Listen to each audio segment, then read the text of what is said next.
Bonsoir à toutes et à tous, merci d'être venus nombreuses et nombreux chez Caribe ce soir.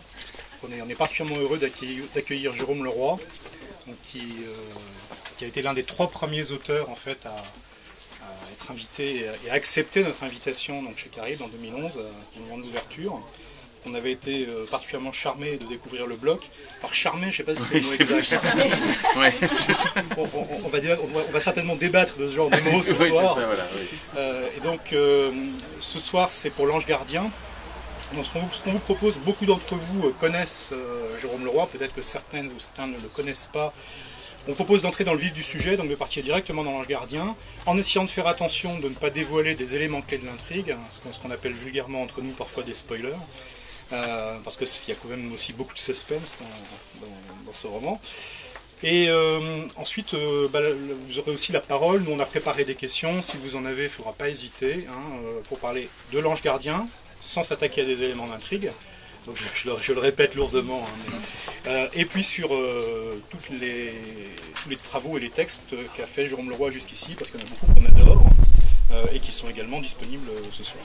Peut-être qu'on va directement commencer par un extrait dans ce cas. Si je peux juste, alors peut-être que c'est prévu dans un des extraits, mais signaler que tous les gens qui sont ici ce soir se trouvent dans une librairie qui est décrite dans le roman.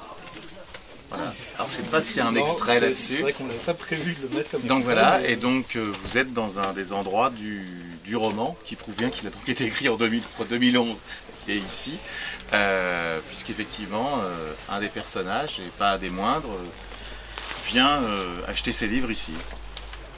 Voilà. Donc je vous lis le début. On veut tuer Berthé. C'est une assez mauvaise idée. D'abord parce que Berthé s'en est rendu compte, ensuite parce que Berthé ne va pas se laisser faire, et enfin parce que Berthé est un habitué de la chose. Ça le ferait presque sourire à la longue. La mort violente fait partie de la vie de Berthé depuis très longtemps. Berthé n'irait pas jusqu'à parler d'une habitude, car Berthé sait que le soleil ni la mort ne peuvent se regarder en face. Mais tout de même, à la longue, Berthé relativise. Surtout que Berthé a plus de 60 ans. L'âge légal de la retraite est dépassé pour Berthé. Et comme Berthé a commencé jeune, et que son travail doit être d'une certaine manière affecté d'un fort coefficient de pénibilité, on pourrait trouver injuste socialement que Berthé soit encore sur la brèche. En même temps, Berthé n'a jamais cotisé à aucune caisse. D'ailleurs, Berthé n'a jamais non plus vraiment, en ce qui concerne la presque totalité de sa vie professionnelle, perçu des salaires ou des traitements. Il ne possède pas de ses fiches de paye, de ses factures et de ses talons de chéquier, sagement rangés dans des dossiers qui prennent la poussière au fond de placard où l'on ne va jamais regarder, sauf quand on devient vieux ou que l'on subit un contrôle fiscal. Berthé ne se sent pas vieux et Berthé n'a jamais eu le moindre rapport avec le fisc. À moins que la participation de Berthé à la noyade accidentelle au milieu des années 90 d'un trésorier payeur général du sud de la France qui avait des ambitions électorales peu souhaitables dans son département et dans son parti ne soit considérée comme telle. Mais ce serait exagéré. Malgré le danger imminent, Berthé se souvient pourtant de cette histoire, une parmi tant d'autres. Tout remonte en ce moment, c'est drôle. Berthé s'en souvient sans doute à cause de la chaleur et de la nuit, ici même, en ce moment précis à Lisbonne, qui lui rappelle une autre chaleur, une autre nuit, une autre époque. Une noyade dans une piscine, donc. Le trésorier payeur général avait été membre du Bloc patriotique, le parti d'extrême droite qui faisait des scores phénoménaux dans le département. Le trésorier payeur général avait claqué la porte du parti parce que le vieux Dorgel, le chef du Bloc patriotique, ne lui avait pas donné de place éligible sur les listes pour les européennes qui devaient avoir lieu quelques mois plus tard. Le trésorier payeur général était un élu de Lancrezanne, la grosse mairie du département conquise par le Bloc patriotique.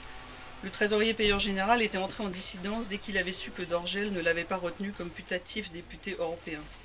Le trésorier payeur général avait entraîné avec lui une 8aine de conseillers municipaux et 2 adjoints pour créer un nouveau groupe au conseil. La presse régionale ne parlait que de ça, la presse nationale commençait à embrayer. Dorgel passait pour un despote arbitraire, ce qu'il était. Les sondages s'en ressentaient. Le Bloc patriotique perdait des points. L'unité avait estimé que ce n'était pas une bonne chose dans le contexte actuel. L'unité avait demandé à Berthé d'éliminer ce haut fonctionnaire fasciste et mécontent. Pas par souci démocratique, évidemment. L'unité ne faisait pas de politique, ou alors l'unité ne faisait que cela, ce qui revient au même. Voilà, donc c'est le début du roman, donc ça met tout de suite dans le vif du sujet. Donc, alors, on a mentionné le Bloc patriotique, hein.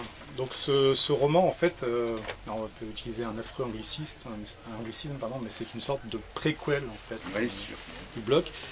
Dans le bloc, pour ceux qui l'ont lu et pour ceux qui ne l'ont pas lu, ça ne dévoile pas d'éléments clés de l'intrigue. Il s'agit, dans le bloc, on est à la veille du moment où les ministres, des ministres du bloc, donc d'un parti d'extrême droite, vont entrer en fait au gouvernement parce que la France est au bord de la guerre civile et que le parti majoritaire, disons de droite, ne voit que ça comme solution en fait pour sauver sa peau et la paix civile.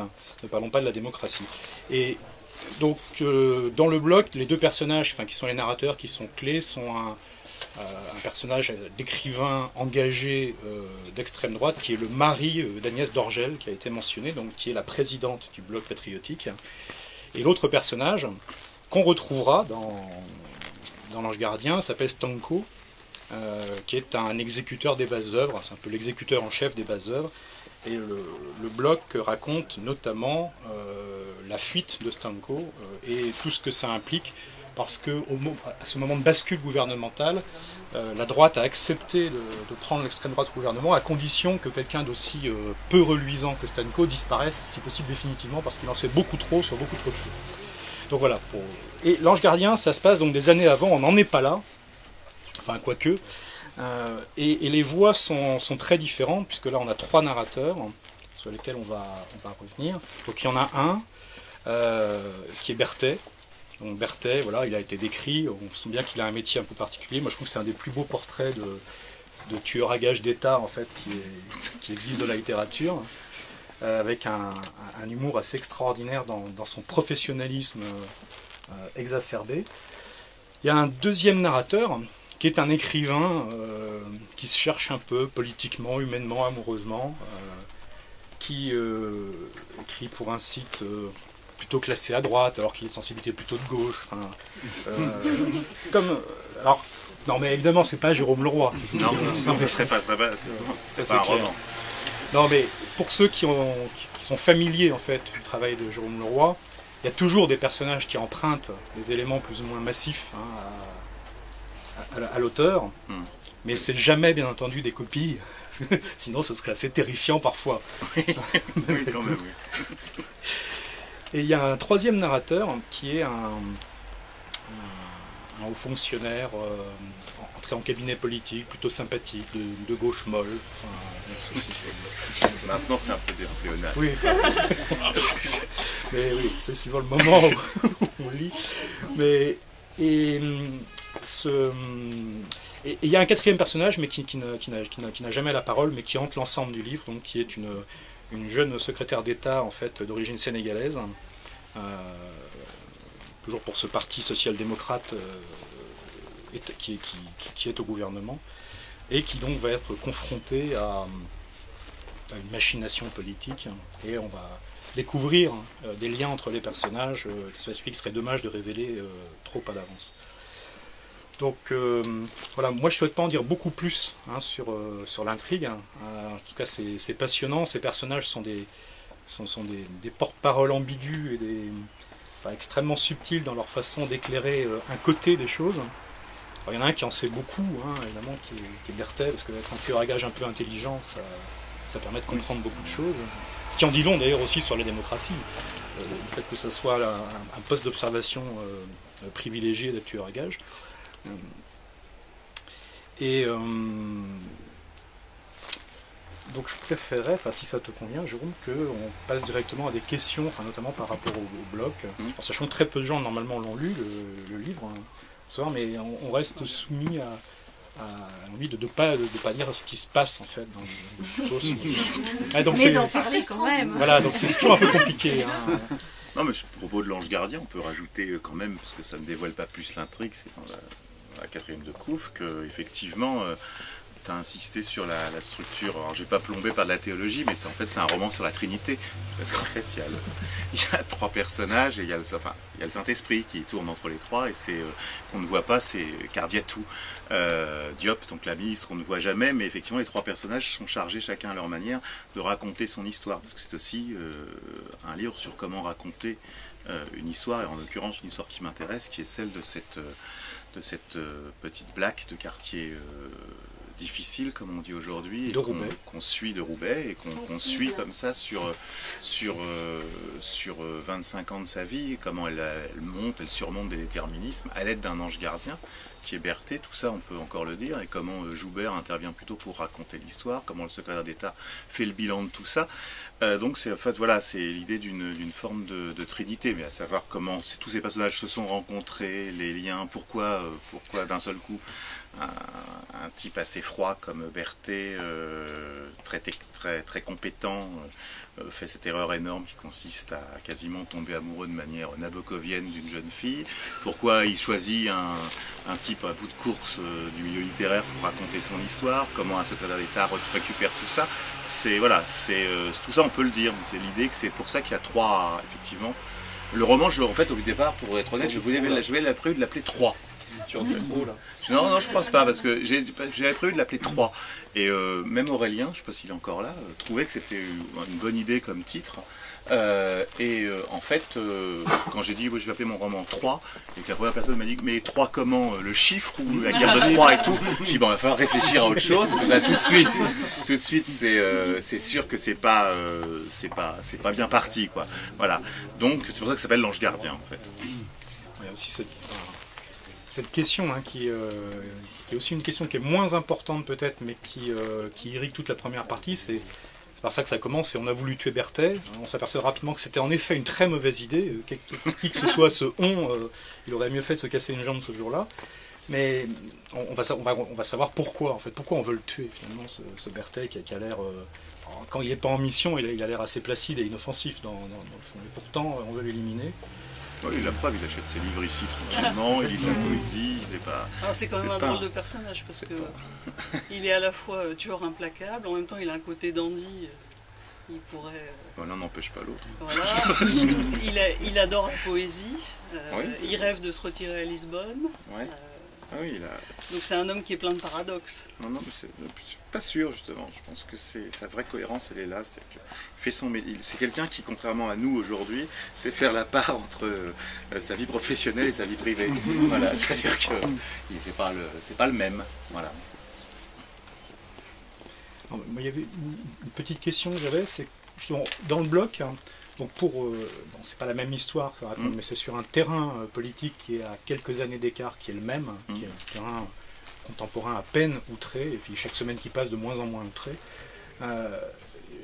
Dans le bloc, tu avais choisi deux personnages qui étaient clairement de droite et d'extrême droite, en fait, pour être les narrateurs, ceux qui portent le livre sur leurs épaules. Là, au contraire, c'est des personnages qu'on est quand même forcé d'appeler un peu de gauche ou de centre. Berthet, ça se discute, hein. Mais c'est... Non, je sais... Ouais, enfin, c'était... Donc il y a quand même une inversion. Non, mais si on veut parler pour en revenir au bloc, plus sérieusement, si on veut parler de l'extrême droite, ça a été le... D'ailleurs, c'est pour ça que le livre a pu parfois paraître ambigu à certaines grandes âmes. Effectivement, je pense qu'on peut parler de l'extrême droite qu'en prenant le point de vue de l'extrême droite. Enfin, je parle de manière romanesque, hein. Effectivement, il faut absolument que les personnages soient des fachos, sinon on n'y croit pas. Qu'ils soient des fachos qui parlent à la première personne. Sinon, c'est un peu de l'antifascisme ornemental. Donc voilà. Donc ça, c'était l'idée vraiment d'intérieur. Là, dans le bloc, ils ont pas de. C'est peut-être pas ça qui est central. Ce qui est central, c'est dans le bloc, si vraiment on veut parler dans l'ange gardien, pardon. Oui, pardon. Si on veut le parler sur un terrain politique, c'est plutôt comment les démocraties fonctionnent au secret aussi. C'est quelque chose qui m'intéresse aussi, ça beaucoup. Donc on peut dire que c'est purement romanesque, complotiste, même si on veut chercher la cogne, parce que on l'a bien fait sur le blog. Donc non, ça ne me semble pas complotiste. Par exemple, l'équivalent de la loge P2 en Italie, je l'ai pas inventé, le fait qu'il y ait une espèce de structure politico-financière, policière, voilà, donc qui a un peu fait la politique d'un pays pendant une trentaine d'années, je ne l'ai pas inventé non plus. Donc, même si ça prétend pas être un documentaire ou une des révélations, c'est pas mon rôle, mais effectivement ça m'intéresse, même de manière romanesque, de raconter comment un système apparemment très lisse fonctionne complètement fonctionne au secret, fonctionne de manière occulte. Pour moi, c'est pas du complotisme, c'est plutôt une lecture de l'histoire récente qui prouve bien que, je sais pas, il y a un certain nombre de choses où si quelqu'un peut me prouver qu'il n'existe pas de service occulte, si quelqu'un peut me prouver que on n'a pas commandité des meurtres politiques, dont on n'a jamais trouvé les solutions, enfin, je mets Ben Barka à Goldman, à Pierre Goldman, donc voilà. Donc finalement, je n'invente pas grand-chose. Si, moi j'avais le sentiment que cette approche, alors je vais mettre des guillemets qui s'entendront pas nécessairement, mais qui se voient, qui sont complotistes, parce que justement, moi je d'abord, c'est plutôt nouveau comme thème chez toi. Je pense que dans les romans précédents, c'était plus direct. Et en fait, il n'y avait pas besoin d'imaginer un complot pour qu'en fait, les gens qui ont les mêmes intérêts, notamment du côté du capitalisme politique, en fait, agissent assez aisément, finalement, dans le même sens. C'est comme ça que ça paraissait dans plusieurs de tes romans. Et là, effectivement, il y a des organismes, disons, qui vont un peu plus dans le sens de la coordination et de l'orientation. Et alors, je sais que quelqu'un dans le public voulait poser cette question, donc ça, c'est des choses qui ont été traitées de façon beaucoup plus brutale et beaucoup plus chez DOA ou chez Dominique Manotti, par exemple. Hein. Qui est ici, présent. Mais oui, non, mais moi, sincèrement, ce que j'avais envie de raconter, c'est qu'effectivement, en fait, c'est aussi une forme de fable. C'est-à-dire que moi, il ne s'agit pas d'être dans la précision absolument technique de la chose. C'est simplement qu'effectivement, le fait d'imaginer... c'est un roman, hein, quand même, encore une fois. Donc effectivement, il y a deux erreurs. D'abord, je ne crois pas que l'unité soit un complot en tant que tel. C'est un mode de fonctionnement. Donc déjà pour commencer, c'est un mode de fonctionnement de l'État, de la haute administration, de la haute finance. Puis en plus, je raconte comment, effectivement, et puis c'est quelque chose qu'on vérifie tous les jours, mais comment, même ça se privatise. Au début, l'unité, elle est là pour protéger les intérêts fondamentaux de l'État. Même là, il commence à externaliser, à sous-traiter. Berthet se pose de vrais problèmes sur ses points retraite, etc. Il y a des questions de management des ressources humaines. Voilà, donc c'est voilà, donc ils savent pas. Voilà, il y avait ça d'une part, et puis d'autre part, il y avait aussi l'idée que, encore une fois, moi, ce qui m'intéresse de manière romanesque, c'est de traiter des personnages qui sont des solitaires. C'est l'homme seul, qui est une des grandes figures du roman au XXe siècle, et puis maintenant, en tout cas, où ça devrait l'être. L'homme seul, ça peut être Roquentin, de La Nausée de Sartre, ça peut être, qui pourrait être un très bon tueur, ça peut être L'étranger. Voilà. Et moi, le personnage de l'homme seul me fascine. Et je trouve qu'il n'y a rien de plus seul qu'un homme qui doit toute sa vie vivre dans le secret. Voilà. Sinon, l'écrivain qui va raconter la vie de cet homme-là, qui lui aussi est forcément quelqu'un qui est dans une forme de solitude radicale. J'ai une question qui est un peu anecdotique sur ça, mais sachant que cet écrivain travaille dans le roman, hein, dans un site donc, qui est plutôt classé à droite, et dans lequel il sert un peu, et il le dit lui-même, un peu de caution de gauche. Est-ce que, justement, oubliant un instant que c'est un roman, tes collègues de causeurs ont pu être un peu agacés? Je sais pas encore les réactions. C'est pas vraiment mon problème, parce qu'encore une fois, c'est un roman. Donc voilà. Donc je peux répondre que ça, c'est un roman. Donc, effectivement, c'est pas. Ça met le personnage, parce que moi, je me sens pas du tout dans l'inconfort dans lequel il est lui. Après, c'est un roman. Voilà. Donc c'est une façon romanesque, effectivement, c'est un élément romanesque pour montrer l'inconfort du personnage qui est vraiment pas adapté au monde dans lequel il vit. Voilà. Moi, j'avais une question par rapport au moment où ça se déroule. Parce que le bloc, donc c'était à la veille de l'entrée du parti d'extrême droite, donc le bloc au gouvernement. Et là, on revient en arrière. On a l'impression tout cas que le roman se situe avant. Oui. Et pourquoi Je sais pas, parce qu'en même temps, pour être tout à fait honnête, il n'y a pas de dates qui sont données. Il n'y a jamais de dates qui sont données. C'est assez intentionnel. Il s'agit plutôt d'écrire pour moi, de créer. Alors, je sais pas s'il y aura. Oui, voilà. Bon, il y a quelques dates. On peut toujours essayer de se repérer, mais l'idée est quand même. D'ailleurs, ça c'est complètement différent, mais je parle de l'homme seul, mais c'est quelqu'un qui mettait beaucoup en scène l'homme seul, c'est Simenon aussi qui apprend ça. Simenon ne date jamais ses romans, voilà. Donc c'est que là, il y a l'idée, effectivement, bien sûr que ça se passe aujourd'hui, on peut estimer que ça se passe aujourd'hui il y a 3 jours, ou comme Ballard aujourd'hui, mais 2 jours plus tard. C'est l'idée, c'est simplement effectivement qu'on est dans une atmosphère somme toute assez angoissante, assez oppressante sur tous les points de vue, où ça se voit de plus en plus qu'une démocratie ne fonctionne pas de manière démocratique. Voilà, et donc et c'est le même univers que j'essaye de créer, une espèce de continuum, mais bon, après on peut dire effectivement En théorie, puisque Stanko, ça c'est pas un événement, parce qu'on le sait dès le début du bloc, même si on n'a pas lu le bloc, c'est pas dévoiler l'intrigue que dire que Stanko meurt, parce qu'on le sait pratiquement dès le début.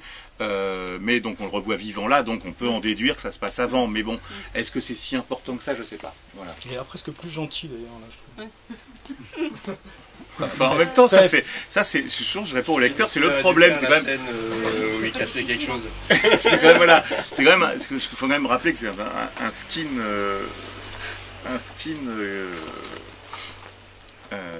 particulièrement violent quand même.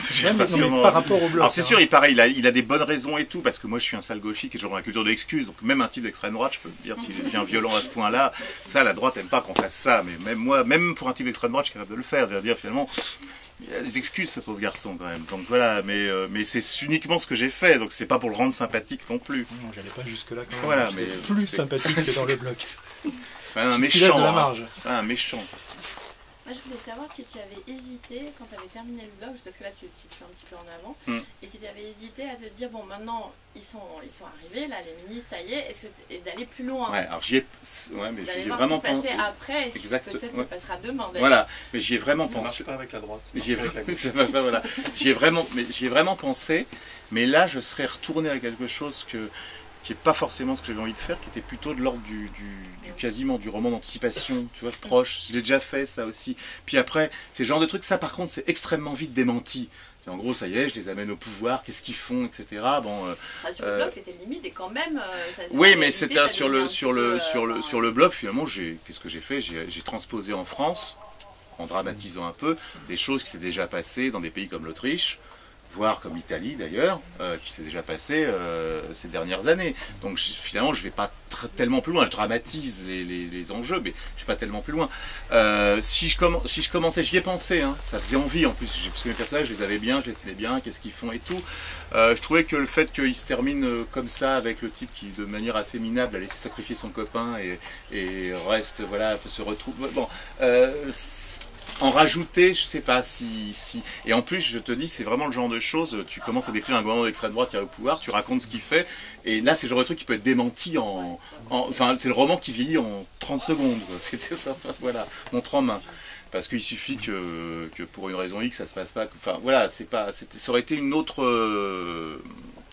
c'est dangereux, ça deviendrait un livre de politique fiction, et donc à partir de ce moment-là, c'est un peu plus... C'est un genre qui vit très très très vite. Et surtout, ça risque d'être chiant, parce qu'un parti d'extrême droite en France qui prend le pouvoir, on sait ce qu'ils vont faire. Rien. Ouais, en gros, rien. Comme non, mais c'est fond, ça, parce ça pourrait faire, mais ça, à la limite, ça pourrait faire un excellent roman. C'est-à-dire que tout le monde s'attend à quelque chose de terrifiant, et en fait, globalement, globalement, il y a peut-être un ministre du Travail qui oserait même pas dire qu'il faut contrôler les chômeurs. Il aurait trop peur parce qu'on avec l'extrême droite. Laisse ça à d'autres.